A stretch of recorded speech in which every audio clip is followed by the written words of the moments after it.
স্মরণ করে দিই, 164 নামে দেশে একটা সিস্টেম আছে বা ধারা আছে। শুধুমাত্র জবানবন্দির উপর ভিত্তি করে কোনো আসামিকে বা কাউকে আসামি মনে করে তার ফাঁসির রায় হতে পারে এমন কথা পৃথিবীর কোনো উন্নত বিশ্বে নাই। পৃথিবীর কোনো মানব সভ্যতা এটা মানতে পারে না, কিন্তু বিশ্বাস করেন বাংলাদেশ মানে।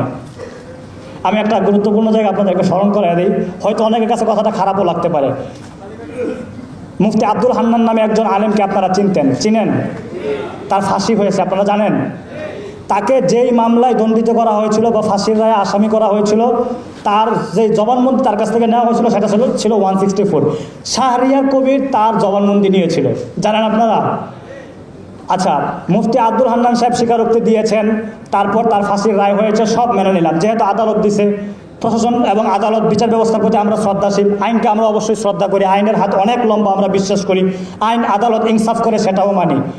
164-এর উপর ভিত্তি করে এবং তাকে যেই মামলায় 76 কেজি বোমা মামলায় তাকে ফাঁসানো হয়েছিল, তাকে ফাঁসির দণ্ডে দণ্ডিত করা হয়েছিল, সেই একই মামলায় বর্তমানের বিএনপির যেই আমরা নেতা জানি তারেক রহমান, জানেন নাকি, উনিও আসামি ছিলেন। ওনাকে বেকসুর খালাস দেওয়া হয়েছে। এবার বলেন, মুফতি আব্দুল হান্নান যদি ফাঁসির দণ্ডে দণ্ডিত হতে পারে, তাহলে তারেক রহমান কীভাবে বেকসুর খালাস পাওয়া যায়? তারেক রহমানের মামলা যদি বর্তমান সময়ে আইসা এই দেশের আইন আদালত বিশ্বাস করে এবং জনগণ মানে যে এটা হাসিনার সময়ে বা হাসিনার রেজিমে এটা দুর্নীতি ছিল এবং তার উপর জুলুম করা হয়েছে এবং এই মামলাটা মিথ্যে মামলা, যদি এটা স্বীকারোক্তি দিতে পারে, তাহলে মুফতি আব্দুল হান্নানের হত্যাটা নিঃসন্দেহে অবৈধ। এই অবৈধতার স্বীকারোক্তি তো আমাদের দিতে হবে। এবার বলেন, মুফতি আব্দুল হান্নানকে হত্যা করার পর তার যে বর্তমান সময়ের পরিবার কিভাবে আছে, এই খোঁজ খবরকে আইন আদালত নিয়েছে। প্রশাসনের উচিত ছিল, এই দেশের বিচার ব্যবস্থার উচিত ছিল বর্তমান সময়ে আইসা মুফতি আব্দুল হান্নানের পরিবারের কাছে অন্তত সরিটা বলা। অন্তত সরি তো বলবে, উই আর সরি এতটুকু বলবে না, কারণ তারা তো ভুল করছে। যদি ভুল না করে তাহলে বেকসুর খালাস কীভাবে বর্তমান সময়ে তারেক রহমান পাচ্ছেন? এই কথার মানে হাকিকত না বর্তমান সময়ের বিচার ব্যবস্থা অস্বীকার করতে পারবে, আর না শুধুমাত্র হুজুর হওয়ার কারণে, জঙ্গি মামলায় ফাঁসাইয়া দেওয়ার কারণে তার পরিবারের কাছে তারা সরি বলতে পারবে। সুতরাং এই ধরনের বৈষম্যহীন কারামুক্তি আন্দোলন মানতে পারে না। আমরা ঠিক এই সমস্ত জায়গায় কাজ করি, আশা করি আপনারা বুঝতে পারবেন। মাত্র 30% টাকায় জমির মালিক হয়ে নতুন বাংলাদেশের গড়ে তোলার স্বপ্ন দেখা বাংলা বসতি। আমরা আলেম ওলামা, এদেশের মুসলিম জনতা বিভিন্ন সময়ে বিভিন্ন পরিস্থিতিতে আমাদের শীর্ষস্থানীয় ওলামাদের ডাকে, বিভিন্ন রাজনৈতিক দলের ডাকে আমরা মাঠে ময়দানে ঝাঁপিয়ে পড়ি। সেখানে আমরা রক্ত দেই, আমরা আহত হই, আমরা কারাবন্দী হই, কিন্তু এরপরে আমাদের খবর নেওয়ার কেউই থাকে না। তখন আমাদের কর্মীরা, আমাদের সাথীরা হতাশ হয়ে যায়।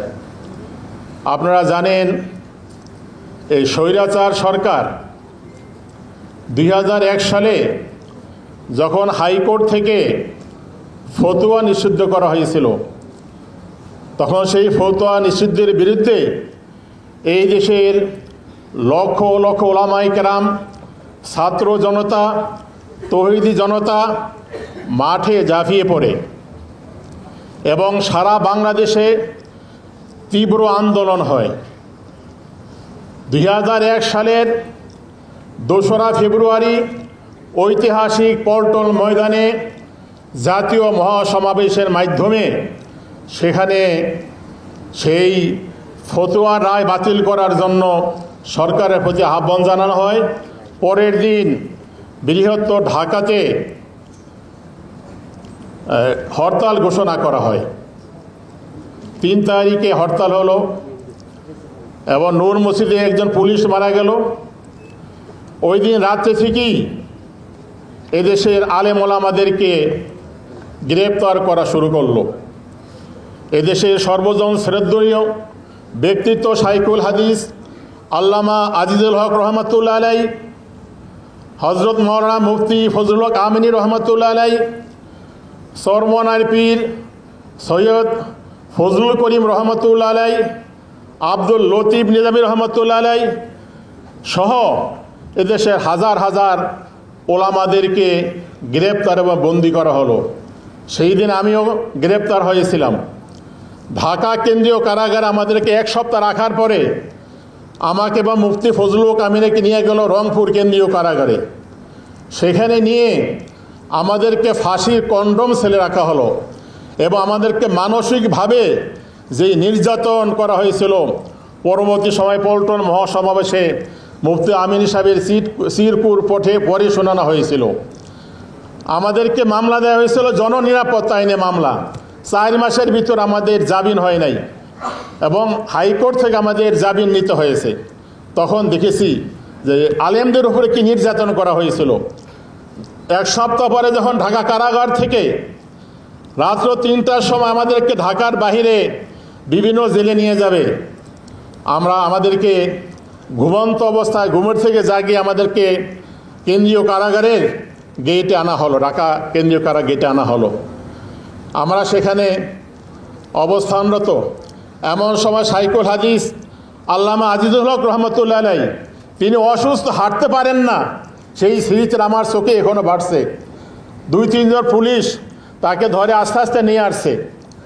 তাকে যখন সেখানে দাঁড়া করা হইল, তার হাতেও হ্যান্ডকাপ পরানো হলো এবং তাকে সেখানে দীর্ঘ সময় দাঁড়িয়ে রাখা হইল এবং শাইখুল হাদিস আজিজুল হক রহমতুল্লাহ আলাইহি সহ অন্য নেতৃবৃন্দ বরিশাল কেন্দ্রীয় কারাগারে পাঠানো হয়েছে। এইভাবে আলেম ওলামাদেরকে বাংলাদেশে হাজার হাজার আলেমদের বিরুদ্ধে মামলা করা হয়েছিল, হাজার হাজার ওলামা কেরামকে জেলে বন্দি করা হয়েছিল। তো হাদিসে কুদসিতে আছে, যে ব্যক্তি কোন আল্লাহর ওলির মনে কষ্ট দিবে, আল্লাহ পাক রব্বুল আলামিন তার বিরুদ্ধে জেহাদ ঘোষণা করে। কথা ঠিক না বেঠিক? এই আল্লাহর ওলিদের সাথে বেয়াদবি করার কারণে এই পতিত সরকার, স্বৈরাচারী সরকার এই দেশ থেকে পালিয়ে যেতে বাধ্য হয়েছে। কথা ঠিক না বেঠিক? ভাইরা আমার, আজকে যে বৈষম্যহীন কারামুক্তি আন্দোলন, তাদের কাছে আমি দরখাস্ত রাখব, তারা যেন এই দেশে এখনও হাজার হাজার ওলামা কেরাম জেলে বন্দি রয়েছে, তাদের মুক্তির কোনো ব্যবস্থা হয় নাই।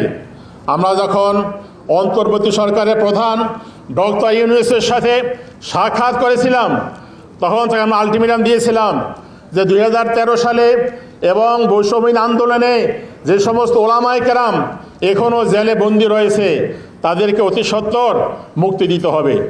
আমরা ওই সমস্ত ওলামায়ে কেরামের তালিকাও দিয়েছি। অত্যন্ত দুঃখের বিষয়, আজ পর্যন্ত আমাদের সেই সাথীদের, বন্ধুদের জামিন এখনও হয় নাই।